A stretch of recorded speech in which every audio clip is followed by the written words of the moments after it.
Hello, everybody, and welcome back to Novels and Nightcaps, the podcast where we read, we drink, and we ramble. My name is Gabe. And I'm Nor. And today we are diving into the graphic novel, The Watchmen. It's written by Alan Moore and illustrated by Dave Gibbons. It was originally published as a 12-issue comic series by DC Comics between 1986 and 1987, before being collected into this beautiful, now iconic single volume that we are very, very, very excited to talk about today. But before we actually get into the book whatsoever, which there will be, as always, a short segment of a spoiler-free section where today, honestly, we're just going to try and pitch the comic to everybody, to get everybody to buy this and read it, because I feel like this is just something that I didn't know about. And we were talking, and I think you recommended, yeah, maybe we should check this out. And boy, oh boy, I don't know why this isn't like just bigger. I don't know why this isn't bigger. And so I'm very excited to talk about it today. But before that, Nor, what are you drinking? Yeah, today I made myself a Manhattan after Dr. Manhattan. I'll be honest though, I already made one a week ago. I was not the biggest fan, so it might be a struggle to get through this today. I might not finish my drink, but I will try. So I actually went to the store today and I really thought, I'm like, I should make a Manhattan. But you're really lucky I couldn't find any vermouth at the store. So what are you using, a rye whiskey or are you using a bourbon? What alcohol are you using for it? I'm using bourbon whiskey. Do you know which bourbon? It is the Woodford Reserve, I think. Woodford Reserve. Okay. Yeah. I had a Manhattan a couple weeks ago at a cigar lounge and I very much enjoyed it. But honestly, I feel like 50% of my enjoyment was it had one of those dark cherries, like the super, super delicious sugary ones. They're not the maraschino cherries. Those are the red ones that go on like sundaes and stuff. It's the other ones. They're really expensive. I know this because I almost bought them at the store today, but they were $25. And I'm like, I can't justify spending $25 on cherries. So that might have honestly been like 50% of my enjoyment. But I'm glad I didn't make that today, because that would have been really, that would have been the first if we made the, I feel like I don't even have to ask. You made it because Dr. Manhattan is one of the main characters, right? Indeed. Yeah. And so I think you might be happy to see I made, as you can see, if you're watching, if not, go check out the Instagram. You'll be able to see the drink there, or you're welcome to actually watch it on YouTube. But it is a beautiful blue beverage. It's called a Blue Lagoon.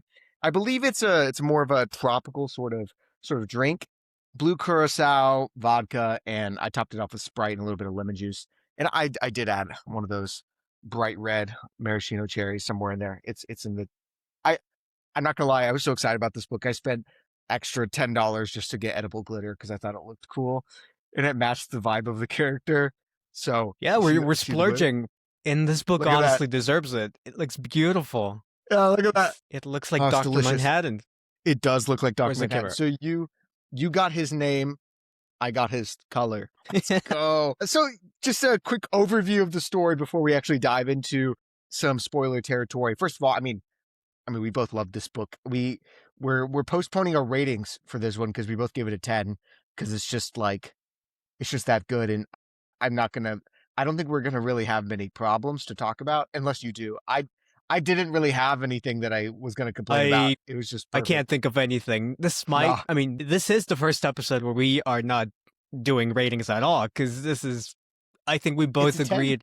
It's a 10. It's a masterpiece. Yeah. This is a book everybody should be reading. And so much. Those of you who don't know, it's a story set in an alternate version of 1985 America, which is especially interesting because the book is published in, I guess the comic is published in 1986. So it is present for the time, yet reading it very much captures still the feeling of the Cold War. But this alternate version of America is a world where costumed vigilantes, superheroes, have existed since the 1940s. And in this world, the United States won the Vietnam War.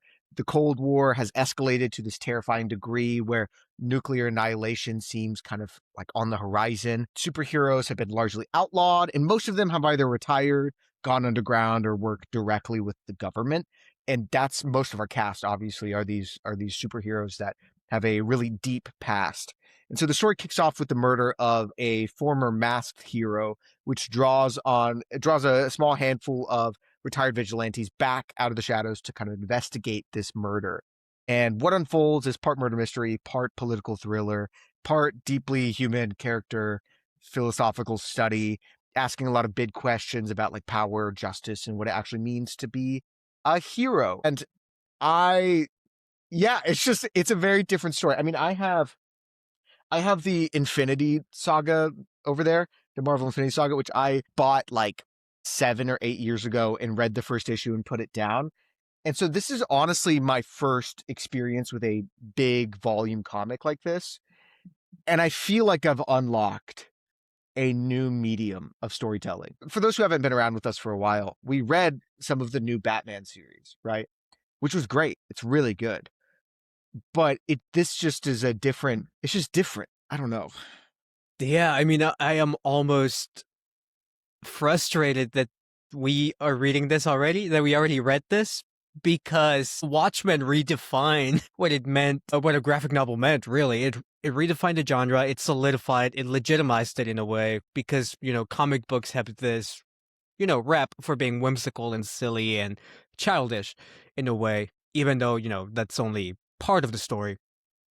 The Watchmen series, though, completely uprooted those beliefs and turned them upside down. It's quite the sprawling, complex tale. It's so nuanced. It has so many layers. It's amazing, and we're gonna talk about it plenty here. But suffice it to say, if we haven't already sold you on it, I'm gonna do it again. Go get this book. Get yourself a copy. Read it. Watch the rest of this episode. It's amazing. Yeah. And It's so amazing. I knew, I mean, did you know the story coming in? I knew literally nothing. I knew Dr. Manhattan. Like I knew some of the characters. I knew the general sort of noir vibe, but I knew nothing about the story whatsoever. Like how much did you already know coming in to read this? I knew a couple of things. I knew, first of all, that this was a big book. I knew that this is like widely regarded as one of the best graphic novels of all time, one of the best superhero stories of all time. I vaguely knew the premise. You have a murder mystery that unfolds into like a, conspiracy that threatens the world. I knew it was set in an alternate dimension where, superheroes are outlawed. It takes place during the Cold War era. That's all I really knew about it. And it was always, it was always in the shelf, or, in the shelf as a book that I wanted to read, but I just never got around to it. And so, I finally decided, hey, maybe we should do an episode on this. And I am really glad we did. Me too. Me too. And I think that it's important to note just who might this be for. It honestly kind of feels like it's specially designed to fit both of our interests perfectly. The being set in an alternate kind of America scratched my historical itch a lot because I knew exactly what was going on. I was able to spot all the differences and that was really fun. And it's incredibly accurate because of the time period in which it was written.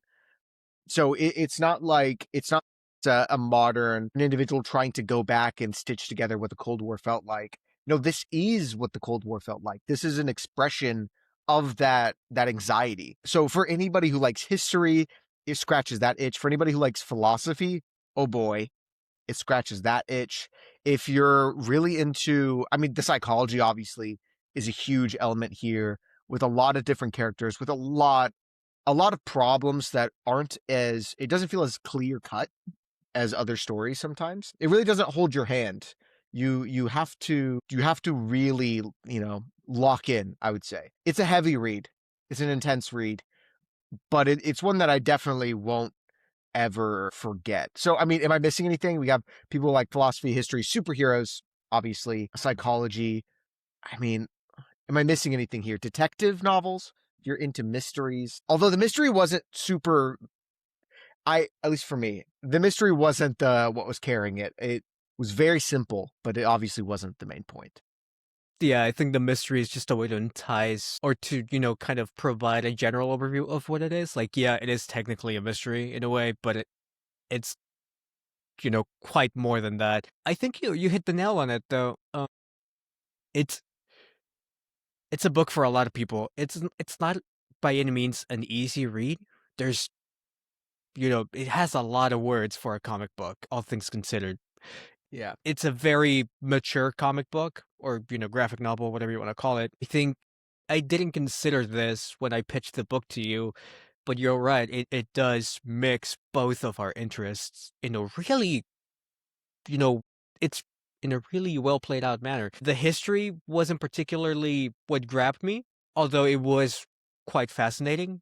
But the exploration of human behavior and psychology and how it ties into like the philosophies and moralities of, superheroes and masked vigilantes and what it means to do the right thing and, whether the ends justify the means and all those big lofty questions that this book dares to ask.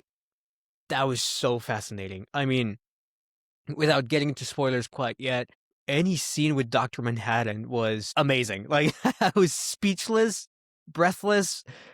I almost teared up reading that one chapter that I'm sure we're going to talk plenty about as we get into spoilers. But yeah, it's not a bedside read. It's not a. I did read it by my bed, and it was a mistake.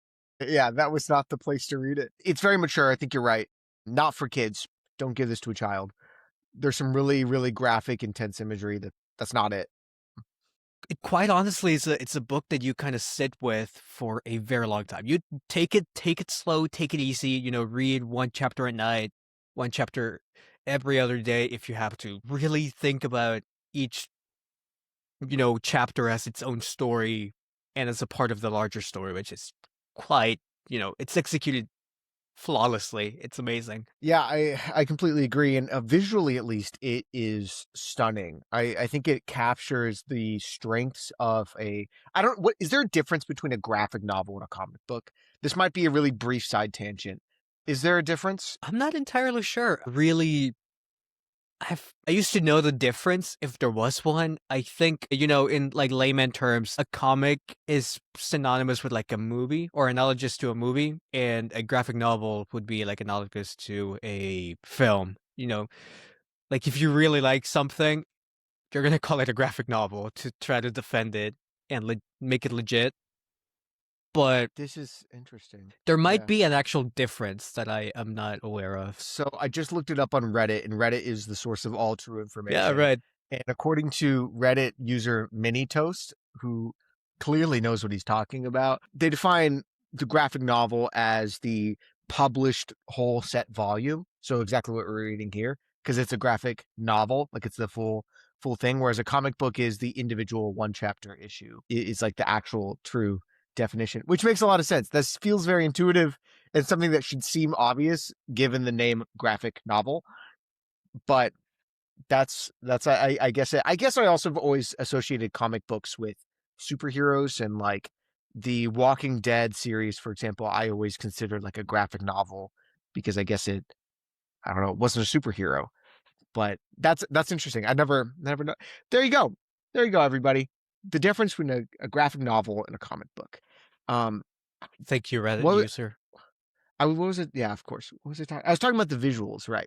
The visuals were very cinematic, and you could probably answer this better than I could. There were many times that it felt like, and we'll get into spoilers in a section, that it felt like it was adapting film techniques in order to tell it in a more meaningful way, such as in movies, you will, what, I don't remember the technical name for it, but where you flash an image on the screen in order to invoke a certain feeling in a scene that you otherwise wouldn't have. And that's used repeatedly throughout, where you'll have a panel that's an image that's not necessarily like diegetic, right? It's not happening in the moment, but it's supposed to either connect you to what the character is thinking or give a certain feeling to the situation, and you're able to draw deeper meaning from it. But that felt like a film technique. I don't know if that is that something that happens a lot in comic books, or is that unique to this sort of like really intense storytelling? I would say it depends on the caliber of the story and the quality or the scale I don't want to call it skill, but like the skill of the writer or the artist, I think, like they're definitely the more, I don't want to call them cheap, but the more casual comics, like they're not gonna go all crazy about, like technique necessarily. But something like Watchmen definitely does it. I mean, I read a lot of comics as a kid. I never really noticed that as much as I did like the bright colors and the capes and the suits. But yeah, you're right. I mean, this one is quite frankly just cinematic. I mean, it really optimizes and utilizes the visual medium that it is. Like it is sort of like the Spider-Verse movies in the way that they like the animation is the story. In here, a lot of the visual elements are the story. Like they drive the points home. There's a lot of parallels throughout the 12 issues, I think, that really hit hard. And it's really satisfying. There's a lot of match cuts, between characters, between dialogues.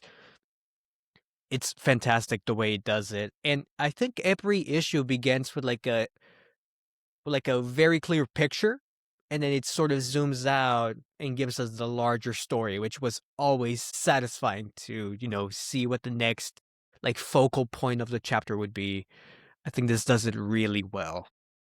Like, It's you not know how just a they're masterclass. Sorry, it's not just a masterclass in writing, but it's a masterclass in the actual like visual representation of a graphic novel. you know how there are plenty of novels that are considered unadaptable? Like, for a long time, Dune was considered an unadaptable book until they did it, and it was really good. But that required a lot of, I guess, adaptation. Right? Quite a lot of changes in order to make it something that would work well on the screen. Reading this felt like you can't experience a story in any other way but this medium. It felt unadaptable. And I know that they made a movie in, like, I don't know, 2008 or something. I don't remember. I don't think it was like, I don't think it was well received. I'm pretty sure it was a mid movie, Yeah, I'm but pretty sure this just people are not. feels, yeah. But that's what I'm saying. Like, this feels like there's no other medium but this to express it. If this was a novel, it wouldn't work. Even if this was a limited series, which I think is the only possible option, I still don't think it would work. Like, it just wouldn't work. And a lot of it has to do with the color, with the tone, the characters, the conversations. It works together in a perfect symphony to create a masterpiece. I do want to mention, I read out the writer and the illustrator, but I should mention John Higgins, the colorist, because the color goes a long way in this book, and it's just fantastic. Like, you'll open up to a page, and the entire page is just it just fits well, like with your eyes. It just fits well. And I'm colorblind, and that's saying a lot. It just fits well and is pretty, and like, it's not realistic, but it's a comic book. It's not supposed to be. Anyways, that's That's our how you know spoiler-free you've made section. it. That's how Yeah. you know you've made it, man. If the colorblind love your colors, Yeah. The colorblind people. if you strike a chord with the colorblind, man, as a colorist, you've really made it. That's amazing. But are we ready to dive into Yeah. spoilers? Like talk I about all the can't good take it stuff in this anymore. book? It's so Yeah. good. Okay. It's time. We got to talk about it. So, All right. go read it. It's honestly not very expensive. It's on Amazon. Just buy the big volume and oh, just bulldoze it. Just go through it. It's so good. It's so good. Oh man. All right. So, where to begin with this masterpiece? So much. Yeah, it is a lot. I mean, okay, do you have anything in mind first you want to talk about? I have plenty of things I want to go through, but I mean, I there's mean, just I so I much. I assume we're gonna jump back and forth between all the elements of the story, but it's just where do you even begin when everything is perfect, when You everything is like begin flawlessly done? you begin at the end, I think is where you Yeah, begin. the And so, ending. Nor, my ultimate question for you is, would you have taken the peace offering from how do you say his name? Ozymandias? Ozymandias? Would you take Ozymandias. his peace offering at the end? Would you have stayed quiet and let what he did happen? Or would you have taken the I guess there's probably more options than what Rorschach did, The but Rorschach way. yeah, never compromise, not even in the face of Armageddon. So I guess that's right. It's like it's the trolley problem, like on a civilizational scale, right? That's basically what's happening. It's who are you willing to sacrifice in order to prevent, in order to help the greater good? I think Rorschach was onto something. It completely. I'm a believer that we should know the truth, even if it hurts us. I think the truth trumps it all, the way I see it. So I stand by what Rorschach did. I don't think he was particularly smart about it. I think he should have, agreed and then gone. But for the dramatic climax or ending, this worked really well. It was so satisfying to watch and heartbreaking to watch. But the very end, when they're looking for the fluff piece to write on the newspaper, and the boy he may or may not stumble upon Rorschach's journal. It's like, the truth will eventually come out, I think. The truth prevails. And so I think I'm Team Rorschach here. Yeah, I am too, But man. it's I mean, that's no yeah, it's like, surprise. I come think on. I'm not exactly. I've been very clear. I'm not a utilitarian. I don't think that you can justify evil by saying it's for the greater good. I've never. But that doesn't make it easy, right? No, it's Like not an easy it's thing at already all. done. It's not like they can prevent it. It's already been done, and that's the ultimate. Like I think tragedy here is Is there an in there Ozymandias? Ozymandias? Ozymandias, I Ozymandias. think. I don't know. It's a comic book. I've only ever read Ozymandias. the poem. Yeah, I like Ozymandias is brilliant here. And while I wasn't surprised he was the bad guy, like I kind of got that the moment that they tried to assassinate him. And well, I guess he tried to assassinate himself but killed the clerk, right? Like Yeah, that after that I felt like I the kind of knew what was the happening. moment they weren't focusing on his point of view at all, you kind Yeah. of expected.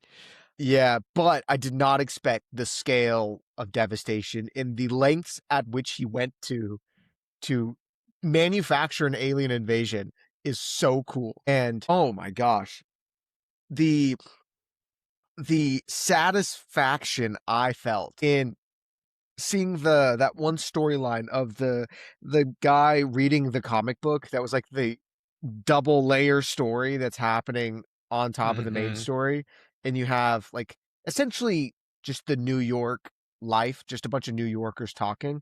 And for the whole story, you're like, how is this going to actually, play into the rest of it?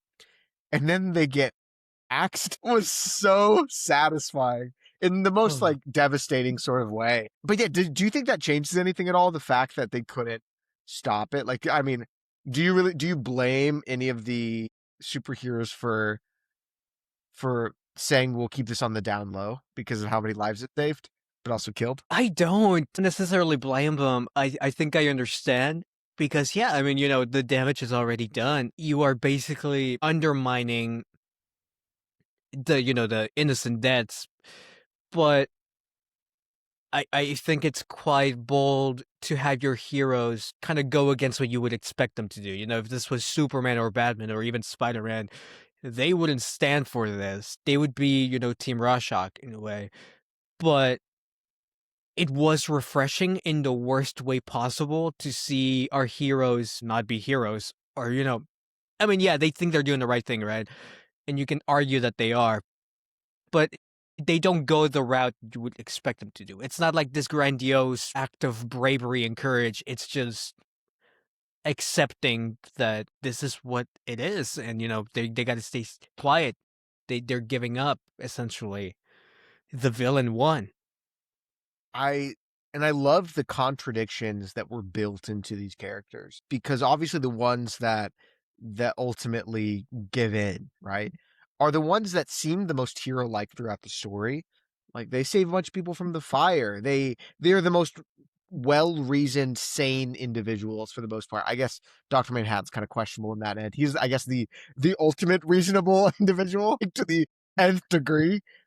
But Rorschach is the violent one. He's the crazy one, the brutal one who commits the most violence. Like, ironically, is the most cruel out of everybody.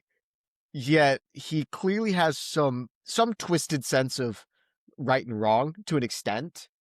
Yet Mm-hmm. we agree with him on this decision. And I think I that makes you question, that makes you really think though, right? Because I think as a reader, Rorschach is a victim to an extent of his past, and you can see that.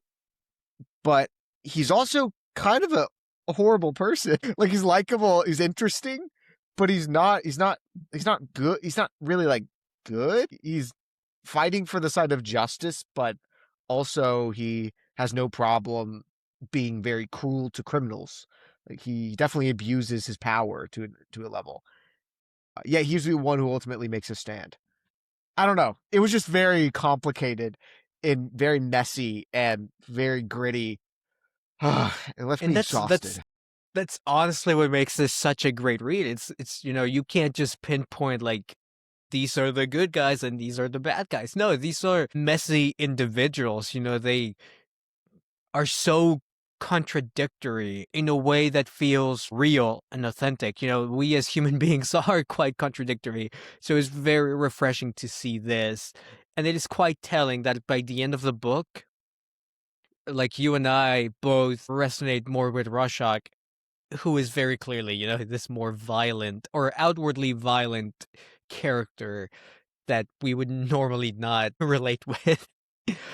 It's it's quite striking. It's quite the window and mirror this book. It's wonderful.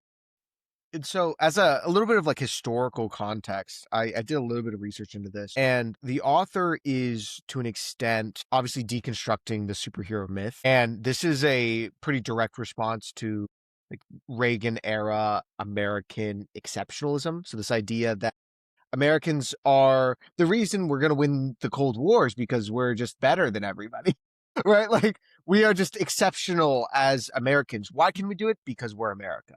Like that sort of sentiment is very much writing against that sort of level because the heroes, as we come to dissect them, are paranoid. They are broken. They're complicit, very much complicit, and they're to an extent immoral, right?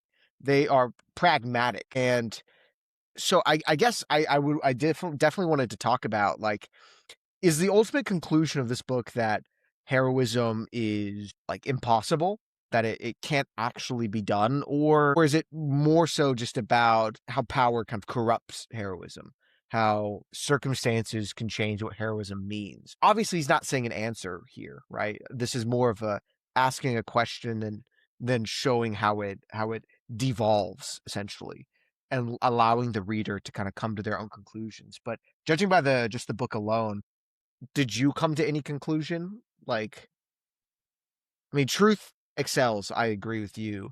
So it's kind of left on a little bit of a positive nugget, but we don't see it excel. We don't see it Like, prevail. yeah, right. It may or may not excel. That's we don't know if truth will trump it all. I mean, I don't know how to formally present this idea, but the way I kind of read it as, it definitely explores the way that heroism and these ideas of like good and bad, right and wrong, they are shaped by the paradigm of like, by the contemporary paradigm. Like morality is shaped by, at least in this world, and largely in ours, by societal norms. I mean, some people's morality comes from their religion, but other people's come from like a more ephemeral kind of source. And then you have a character like Dr. Manhattan, who is, at this point, he transcended beyond humanity. Like he's so unconcerned by these ants, as he calls them,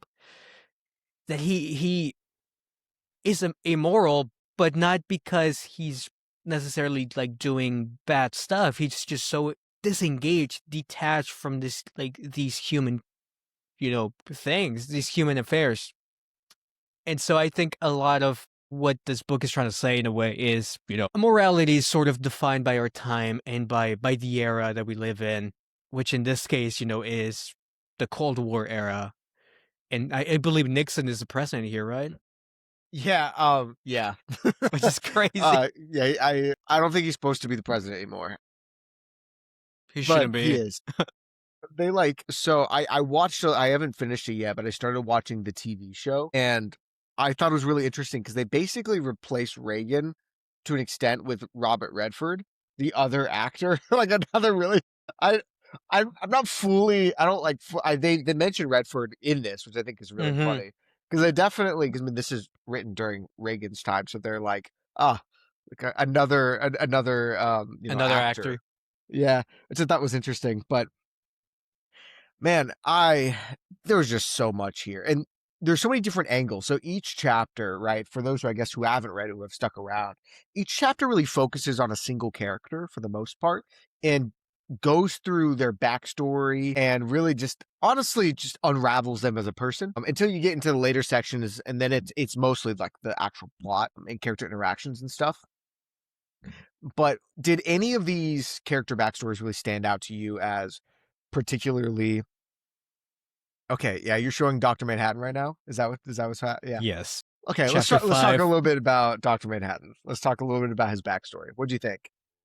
Well, I'm always just a sucker for characters like Dr. Manhattan, and the one that I can think of up right off the top of my head is like Silver Surfer, these characters that are like more philosophical in nature. I think it's a cool angle to view the superhero world and the genre, through a more like deconstructionalist approach. I think it's always fun. The Dr. Manhattan chapter was it's the one that left me speechless and breathless and all of the less, it made me sigh really heavily at the very end, and I sat down and I just didn't do anything for like a solid 10 minutes. I was just thinking about how beautifully written this book has been so far, how beautifully written that chapter was, and just the idea of it's just such a tragic story, such a simple story, and I'm also just a sucker of like these like temporal elements, like he's going back and forth like, across time. Like he can kind of see everything all at once. He realizes that, time never ends. I think that's one of the conclusions that he comes to. He's such a but also what I found interesting was how passive he sort of was throughout his whole life essentially. His life seemed to be dictated by something far greater than himself. Not necessarily a god, but the universe essentially. I thought that was beautiful. I don't even know how to dissect this chapter. It left quite the mark on me. I think it was I beautifully will written. just to so I agree with you 100%. I thought Rorschach was interesting is like the formatting of the question and answer with the psychiatrist that he basically breaks. I thought that was awesome. I was like, oh, he broke this poor guy. That's kind of funny. And the actual Rorschach test that he was taking was like a standout for me in moment of I just sat back in awe of like I don't this seemed really simple, but I just in a comic book for one of the scenes. I'll get back to Dr. Manhattan in just a second because I have a lot of opinions on the chapter because it was really fantastic. And at first it confused me, and which is good, I think. But with Rorschach, he got asked a question like, "What do you think this is?" And then he sees it, and then the next tile, the next frame, I don't know if it's called a tile or frame, but the next panel A panel. is an image of like the dead dogs with their heads split open. And then he lies to the psychiatrist. That's like at first what happens. And I don't know why. It seems very simple. It seems obvious that that's like how these things can play out, that characters can lie and that we can know it. But in a book, I guess, in a like traditional novel with prose, you you literally, I mean, we talk about showing and not telling. That's a big thing. It's like, yo, show, don't tell. Yet to an extent, it's all telling. It's all words. Right? You're literally getting told everything. That's how books function for the most part. You're able to read between the lines to some extent, but like if a character, I don't know, you're still reading words. Whereas here, you're seeing an image, and I'm able to extrapolate just the just the brokenness by the fact that this is what he sees, and then the guardedness for him to not say that, for him to play the game, right? It felt very simple, but it really did make me pause And I like had to grab my wife and show her, and she didn't understand what I was so excited about. And I was like, no, this is really, really cool. But back to Dr. Manhattan.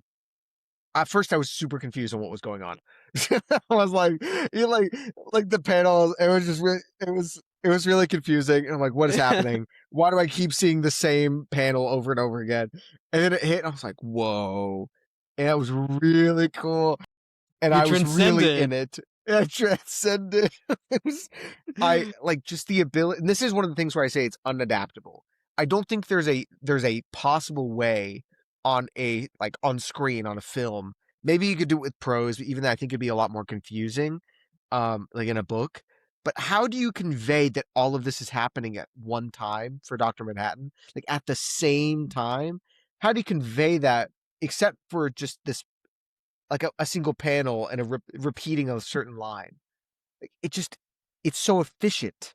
It conveys exactly what it's supposed to without taking up too much space. Because I can glance at it and go, okay, I understand, and move on without having to, without getting bored or I don't know. It just is like, it just is mind blowing.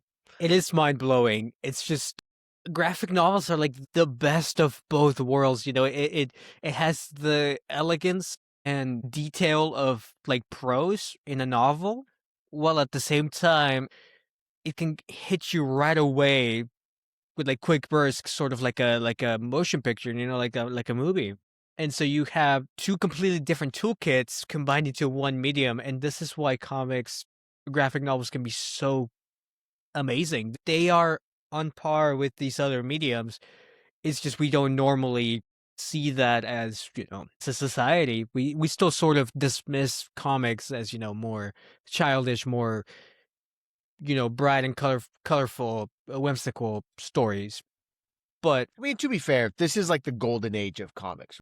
this is the gold. Yeah, yeah, I'm pretty sure. Yeah, like 80s and like 80s and 90s was like golden age. So there's that. Unfortunately, I agree. I think that this is great, but I maybe it's just there's not as much of an audience for it anymore compared to back then. But like, it's also possible. I'm sure there's some fantastic content coming out right now that is really good. It's just not well seen. But the production quality on this is just incredible. Like it just is. This is a like the level of detail involved to create something like this.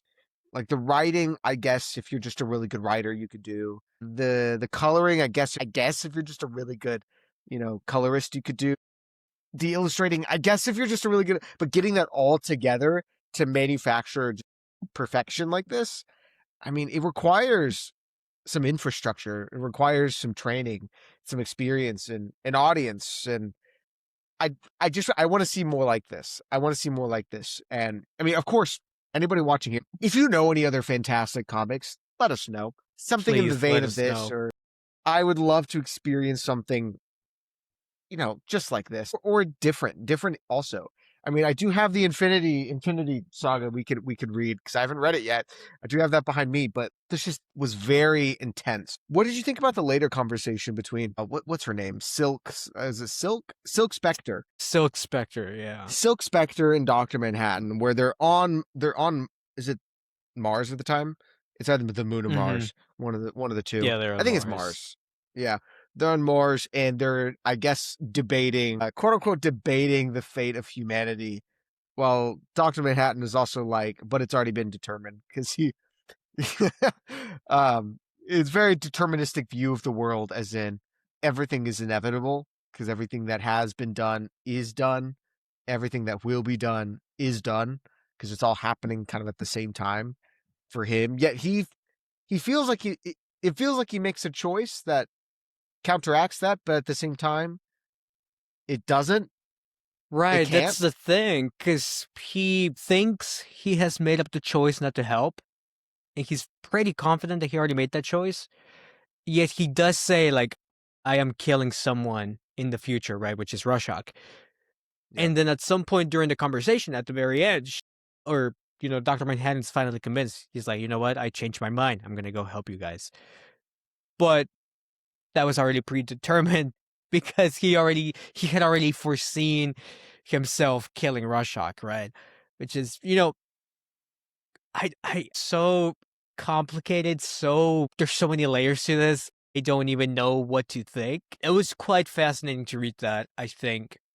Also having Silk Spectre come come to terms with her mom's past, right? Her experiences with the comedian, right? The whole, sexual assault and love and really messy relationship that they had, and the forgiveness and the hatred, and how it just doesn't make sense, right? Not necessarily from a logical viewpoint, but the original Silk Spectre, she was abused by the comedian, but at the same time, she comes to forgive him and love him because at the end of the day, the comedian is the new Silk Spectre's father. It's so it's such a testament to how messy humanity really is. Not good, not in a good or bad way, just in a messy, complicated. We can't really dissect this. Psychologists try all the time, but even so, interpersonal relationships are quite the jumbled mess. It's beautiful to look at. It's quite complicated to define. Yeah, and I think that honestly, like that's one of the powers of storytelling to begin with is you don't have to answer a question in order to pose it, right? And a lot of times people don't know to ask the question to begin with. And we're able to learn a lot from just viewing a situation from an outside perspective. And I don't know, there's something so very human about what we see here that I don't think is often portrayed in media because it's complicated and it's honestly a little controversial or scary, I think. To still love an abuser, for example, is a dangerous thing and it's a complicated thing to show in a story, yet also is real. Just frankly, like people still love their abuser. Should they? That's a different question, but probably not. But like that's a serious thing. What are the lengths of forgiveness? Like at what point? I mean, I've talked to my dad about this. Like, at what point is enough? Like, at what point do you push somebody away? At what point is that the right answer? When should you cut somebody off, even if you do love them, even if they are like a family member, for example? Like, when is it appropriate to cut off a sibling or a parent? How much abuse is too much abuse? And that is the sort of question that I think is hard because I mean, is there like a clear cut line? I doubt it, actually. I doubt it, but clearly humans don't necessarily always follow what should be obvious. So I don't know. It was heavy, but it was really, really good. Yeah, no, it is quite the conundrum here. I like that, the best books are always posing these questions that don't necessarily have answers, or not they don't necessarily have answers that we have reached, as a collective. We think we might know the answer, but not really.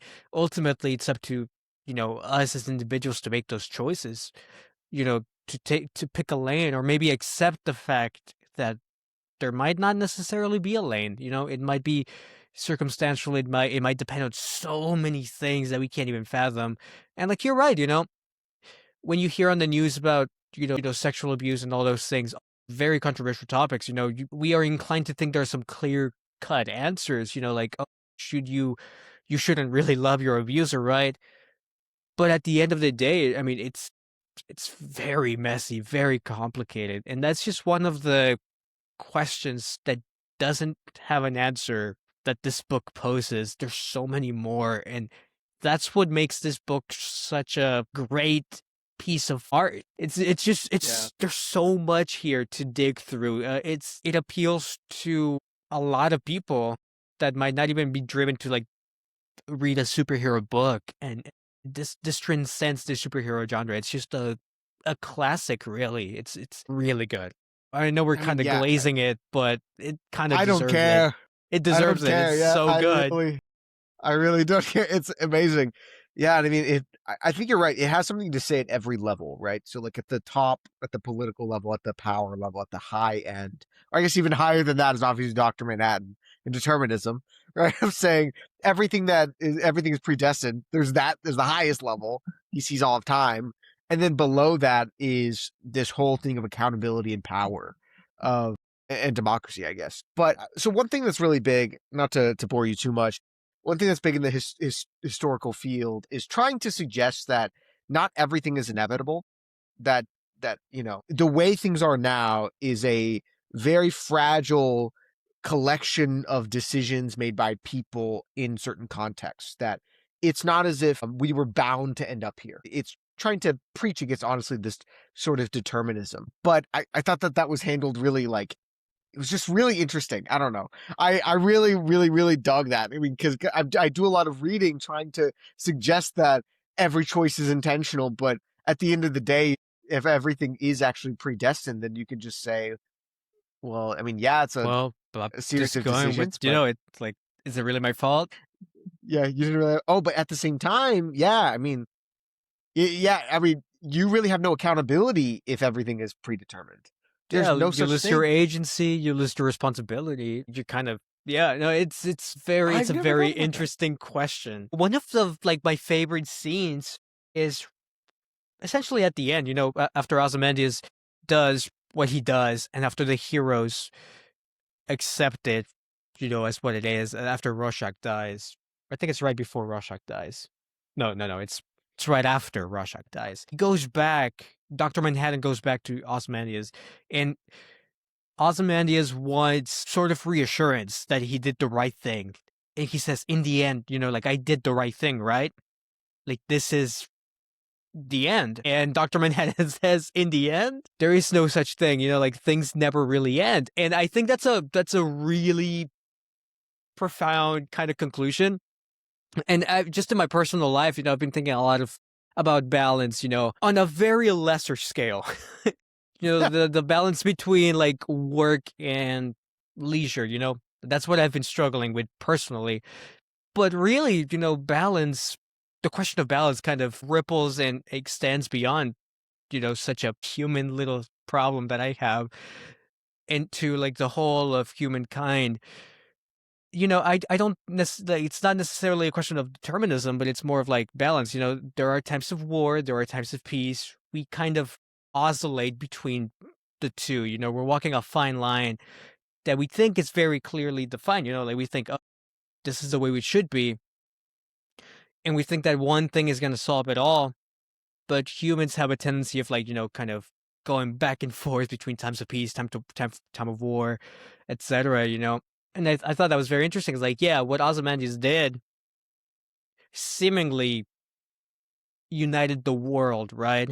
In the face of this larger threat. But who's to say that alliance won't break away? I mean, isn't that essentially what happened in the Yeah, world wars? yeah, Like, this is just a greater scale of that. It's like, well, exactly. eventually it's a flawed solution to a very kind of perpetual problem that humanity has had, Yeah, the essentially. world is united for how long? For how long? Absolutely. Yeah, it's like there's always that caveat. It's like, oh, okay.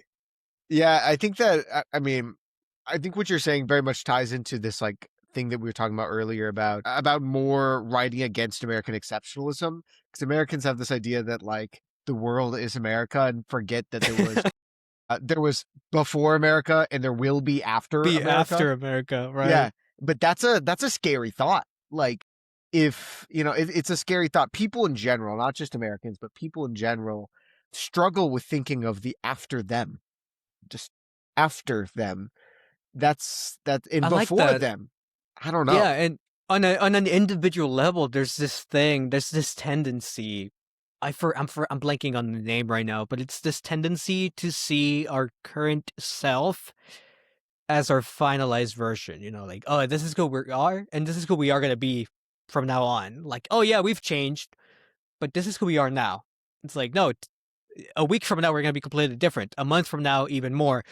10 years from now, unrecognizable, right? When you're in high school, you think, oh, this is exactly who I am. Like, I found myself. I found Then in myself. college, and then in college, you're like, oh, I found that myself, kid, baby.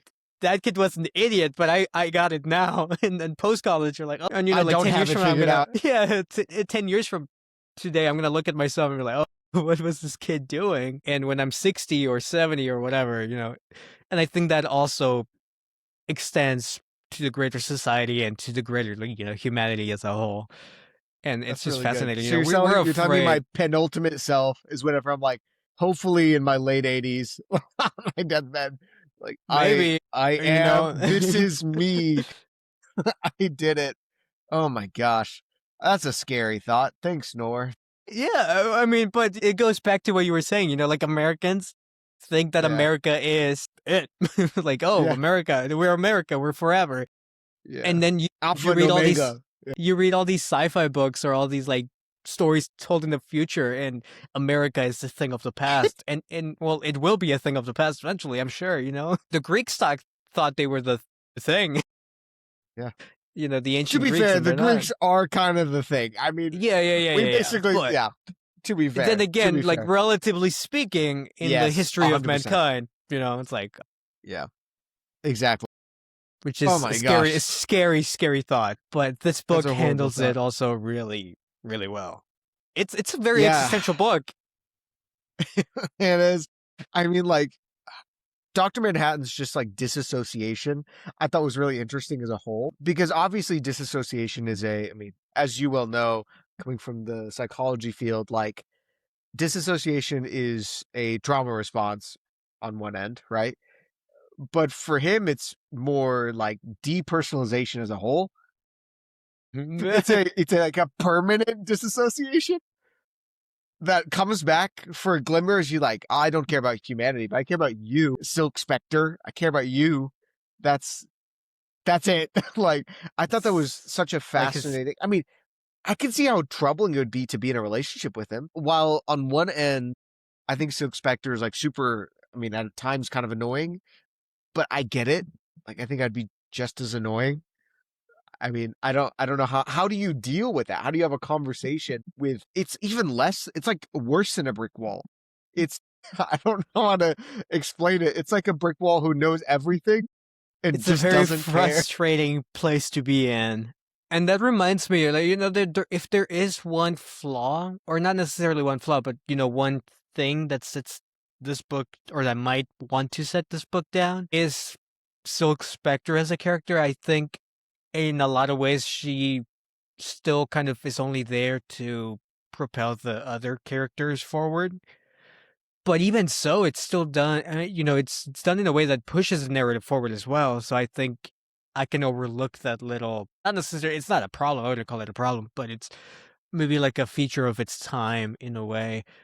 But yeah. Although other relationships that Dr. Manhattan had were so frustrating to watch as they slowly unraveled because of how detached and depersonalized this character is. And I'm still talking about Dr. Manhattan, but there's this one scene right at the beginning of that chapter with his backstory. His dad was a watchmaker. He wants to be a watchmaker. This is the era of like nuclear warfare, Like we have the nuclear bomb, the atomic bomb, and our view of the world has forever changed. And the dad says something that just really stuck with me. Just like Einstein said that time is different from place to place.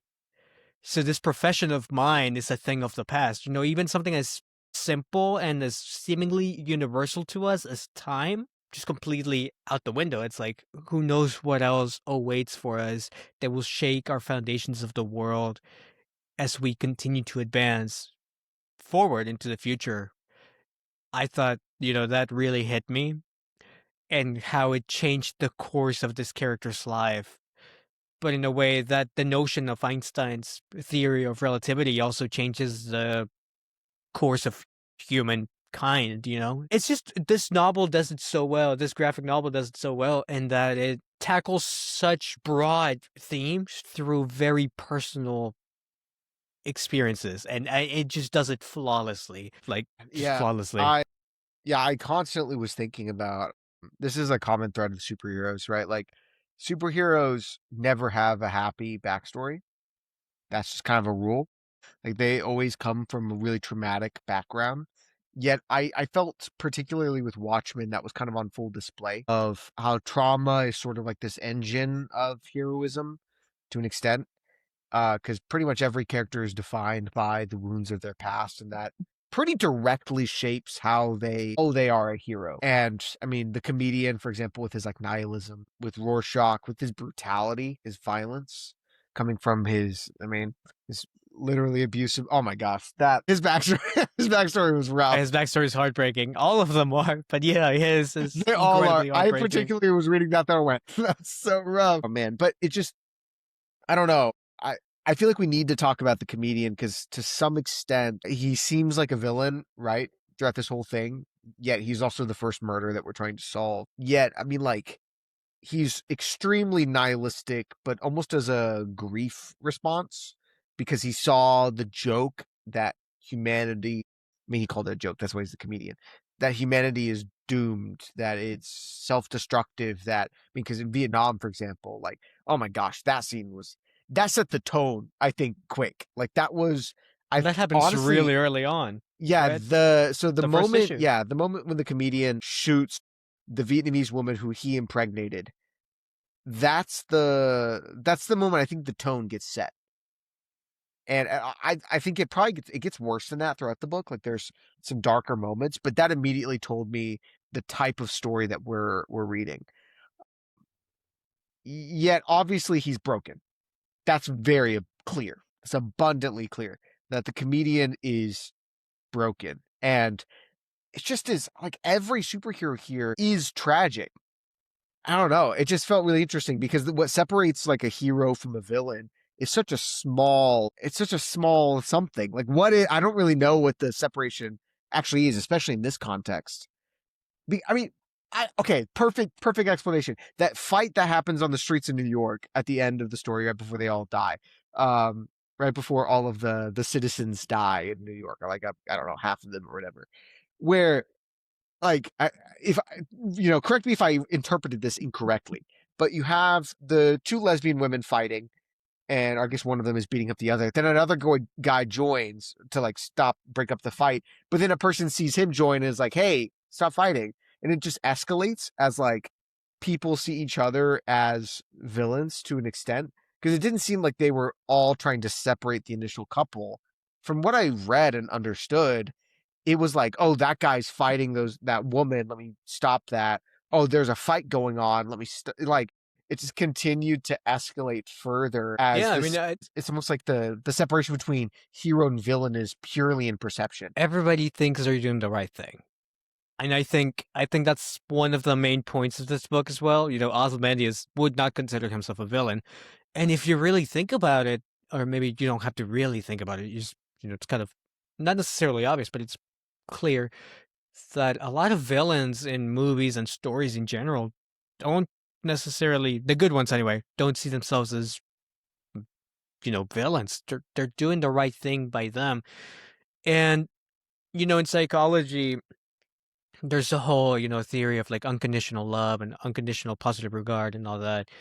But there's also the idea that, you have to understand, maybe not accept, but understand that people, even those that seem insane or psychotic or downright evil to you, they don't necessarily see themselves that way. They might genuinely be thinking what they're doing is the right thing.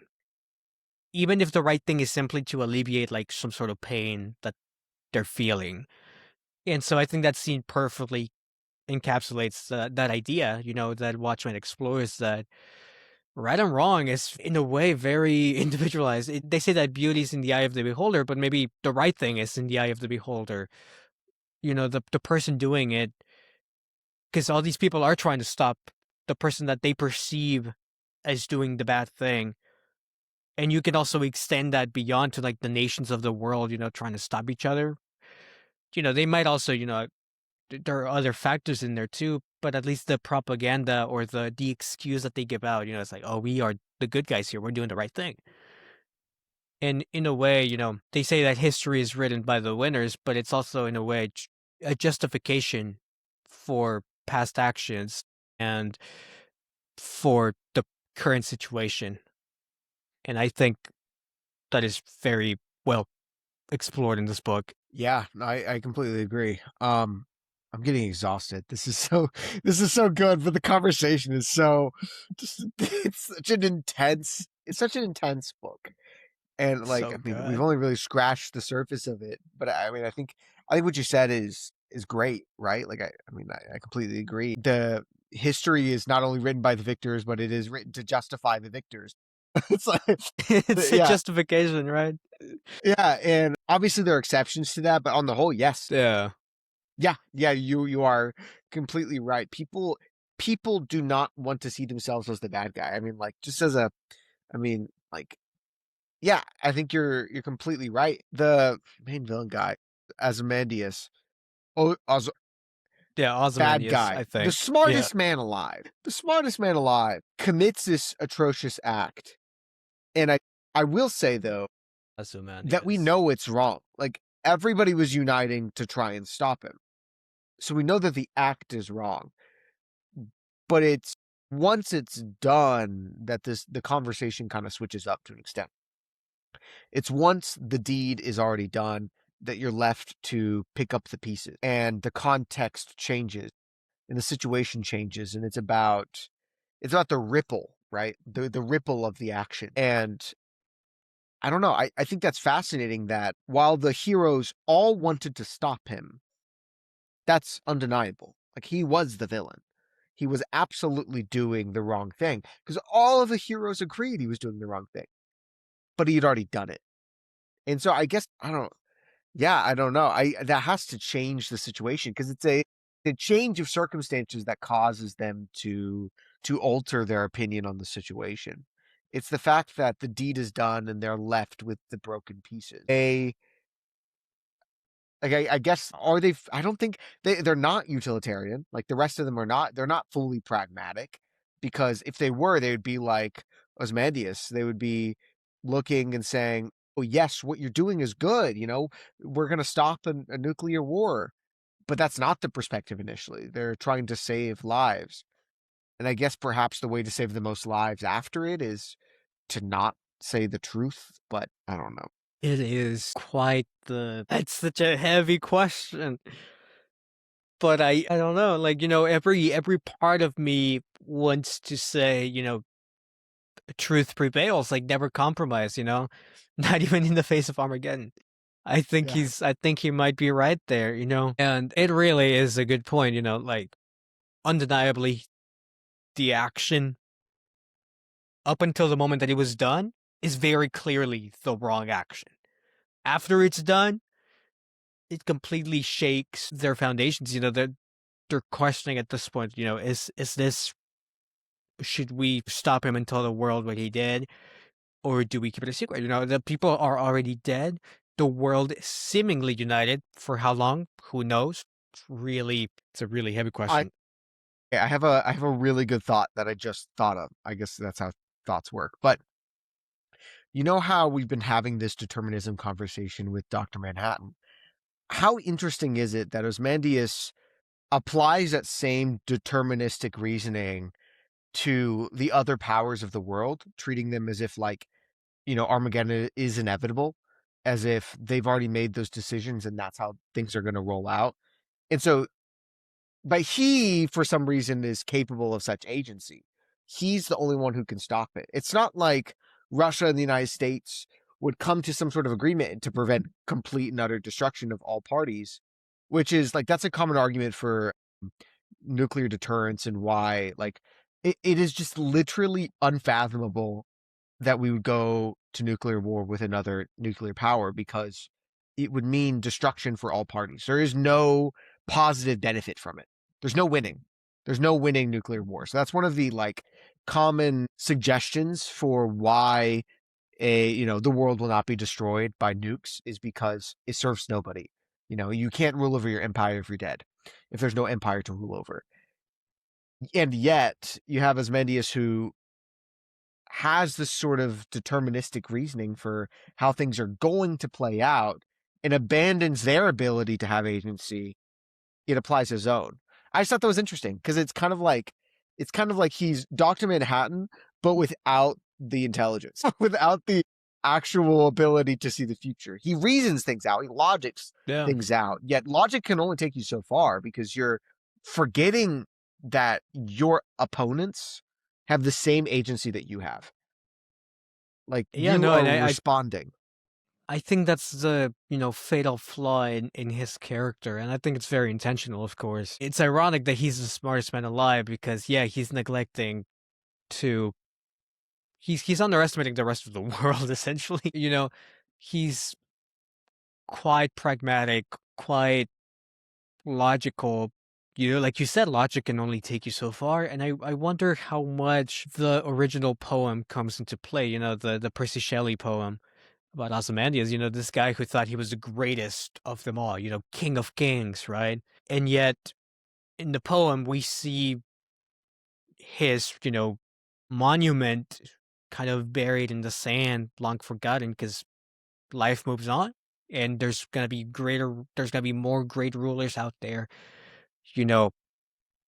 I mean, even the character Adrian at first follows Alexander the Great, and then he he discards him for Ozymandias, right? Who's to say that there's not someone greater than that, I don't necessarily know how to, like say this, but I think it all relates back to his fatal flaw, which is, at the end of the day, he thinks he did the right thing, but as Dr. Manhattan sort of says, in the end, there's no such thing as in the end. It just that's and also we like kind of go back and forth, how long are we gonna be allies for? We might get tired of this. We might stop believing that there's a larger threat. We might think that something else is a larger threat. Yeah, this book is filled with this sort of pessimistic view of human nature. Obviously, it's noir. It makes sense. Except for the And I last think panel. yeah, except for the last panel. But who's to say it's actually it's actually not pessimistic? Who's to say it's optimistic? You don't know. It'd be optimistic if he It like, says, I leave it entirely in your hands. I guess that is actually kind of optimistic. You're right, actually. That's so But sweet. it's really putting the responsibility on the Us. person reading it, like, On the yeah, reader, like, yeah. of course, yeah, you can't expect the powers of the world to just do what you want or what is even right, But Yeah, and I think that it like we've talked about, this it's honestly the pessimism of the characters that leads to the situation that they're in, right? Like it's it's their belief that nothing good can happen from it, except for, of course, Rorschach, who died. So, ironically, even though he's extremely pessimistic as a person, he is somewhat optimistic in his perspective of truth, I guess. But like the pessimism seeping from all of these characters is what leads them to be in this situation in the first place, and what leads them to make the decisions that they do. And it's their view of not themselves, but of like others. It's their view of the world around them. And I don't know. It would be, I think, very different if they believed that the world would come through. If they had more of like a Superman mentality, right? A Superman yeah, mentality would just, they don't have powers like Superman, but it would change the course of the story. Like if Ozymandias was just optimistic, like everything would be different if he was just optimistic. I don't know. I just thought that was I'm really glad you brought that up, actually, because there's a lot of people that would say that someone like Superman is very naive, right? And very like the concept is like, oh, this is really pure, but it's not true. It's like, well, reality at the end of the day is kind of what you make of it. You are definitely shaped on an individual level, at least by the way you see the world. And quite frankly, anything that applies to the individual applies to the whole. So, yeah, as an individual, you are shaped by the way you view the world. As humanity, as a whole, we are shaped by the way we see the world. And so, yeah, I think you're right. These characters see the world through a very pessimistic, nihilistic, cynical lens, which in a way almost it's sort of a self-fulfilling prophecy. These people are doomers. They doom the world because that's what else. I mean, that's the world they live in. That's the world they think they're headed to. So of course, that's the world they're going to be heading towards, right? But I think it's a really I good. I possibly have a good personal story for something like this. So like this is a very small scale, minor version of it, but just kind of what you're saying of, I think that viewing the world in a pessimistic way, regardless of the horrors of life, because when I studied war, I I know. People can do some awful, awful, awful things to each other. Yet also, if you walk around only with perspective that people do awful, awful, awful things to each other, you're just going to make more awful, awful, awful things happen. So, like, I'm not like, I feel like I have a hesitation towards picking up hitchhikers, like any reasonable person. You see all the stories of serial killers who are hitchhikers, all of the horrible tales of people who end up on the wrong side of a robbery or a murder because of picking up a hitchhiker until you are the hitchhiker, right? Until you are the Right. hitchhiker in a desperate need of somebody to help. I was backpacking through this place in Upper Michigan with my brother, no cell service whatsoever, and he fell and hurt his knee really bad. Like, we're in the middle of the woods, middle of nowhere. I had to hike over to it was like 3 miles to get to a road. So I was able to get to a road. I still didn't have cell service. I'm like, what am I gonna do? So I was able to like get him out to the corner. Sun was setting. I'm like, okay, we're probably gonna have to like, set up a tent for the night, try again tomorrow, figure out something. It's about like 25 miles to the car, sort of deal. And so not easy, especially because he injured his knee and, needed help. And I decided, you know what? I'm going to stick up a thumb. I'm going to try hitchhiking. I've never done it. Seems like a real sketchy thing, but it's a desperate situation. And what do you know? These two women stopped and picked up me and my brother, two young men who smell really bad. Honestly, like, I would say prime dangerous hitchhiker sort of character. I'd like to think I don't give off creepy energy, but nonetheless, right? Two guys on the side of the road. That's sketchy. Yet they picked us up and took us to our car. And if they would have had a pessimistic view of the world, we would have been screwed. We would have been screwed. Like, we would have been screwed. I don't know what would have happened. And I have to kind of carry that with me from now on of like, yes, of course, bad things can happen. But if you always carry on that bad things can happen and that's how you act in the world, then you're going to make bad things happen and let bad things happen to other people that you could stop, you could help. And I think that's the kind of situation. Obviously, mine is different, but that's the kind of situation that we see happen in the story is what happens if everybody assumes the worst. That's a really good story. It's reminding me of two things. Right now, okay, one of them is kind of silly, but in the James Gunn Suicide Squad movie, right? There's this throwaway line, I think, where the shark is like trying to eat Ratcatcher for the first time. Like they're still not a team, and it's a shark. He eats people. He tries to eat Ratcatcher, and then she is like angry at him for a moment, but she's like, "You wouldn't eat your friends, would you? So we are friends." And one of the characters, Peacemaker, the cynic, kind of makes fun of it, kind of makes fun of her naivety, right, and her trust. And she's like, "Well, if I die because of love, then it is a worthy death, right?" And it's kind of a jokey line, because it is kind of naive at the moment. But if you really think about it, that's kind of what we're talking about here. Not necessarily love, but trust. And they can be very similar things here. Kind of, you got, trusting humanity. And it is a gamble, but when it pays off, it pays off. I guess, I mean, yeah, this kind of leads to, I think, the ultimate question of the novel or the graphic novel. Is self-preservation the highest of possible deeds? I mean, like, in a lot of these situations in which people act is self-preservation.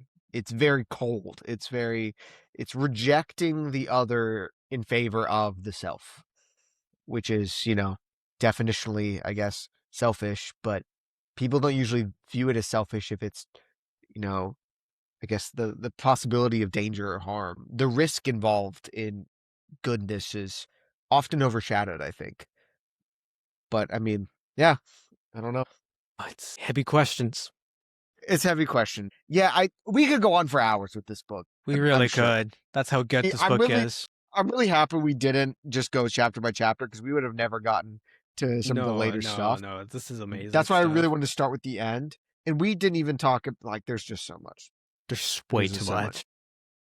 But hey, just go, if you haven't read it yet, I guess, go read it. You've heard us Read talk the about it. book. It's fantastic. Just go read it. If you have, let us know what you thought down below. Give us your opinions. Give us your favorite part or your favorite question that this book made you think about. Nor did you actually finish your drink this time? Did you finish it? I actually did. Let's go. Because here at Novels and Nightcaps, next time we're reading Hyperion, so go read it. We finish our drinks. Everybody have a good night.